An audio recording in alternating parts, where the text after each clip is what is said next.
ब्रह्ममुरारिसुराचितलिङ्गम् निर्मलभासितशोभितलिङ्गम् जन्मज दुःखविनाशकलिङ्गम् तत्प्रणमामि सदा शिवलिङ्गम्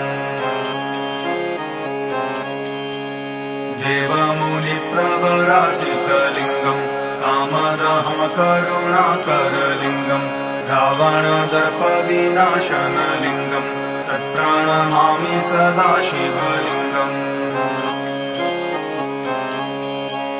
सर्वसुगन्धिसुलेपितलिङ्गम् बुद्धिविवर्धनकारणलिङ्गम् सिद्धसुरासुरवन्दितलिङ्गम् तत्प्रणमामि सदा शिवलिङ्गम्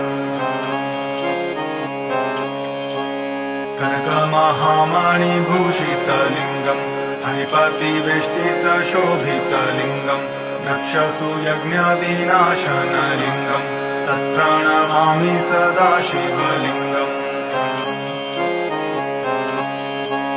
कुङ्कुमचन्दनलेपितलिङ्गम् पङ्कजहारसुशोभितलिङ्गम् सच्चित्पापविनाशनलिङ्गम् तत्प्रणमामि सदा शिवलिङ्गम्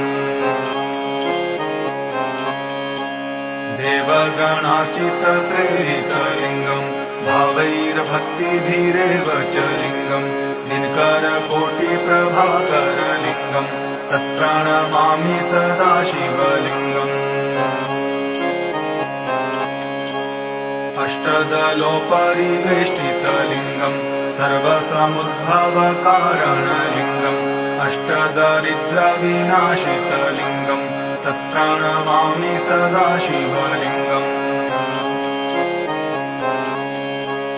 सुरगुरुसुरवरपूजितलिङ्गम् सुरवनपुष्पसदार्चितलिङ्गम् परात्परम परमात्मकलिङ्गम् तत्प्रणमामि सदा शिवलिङ्गम्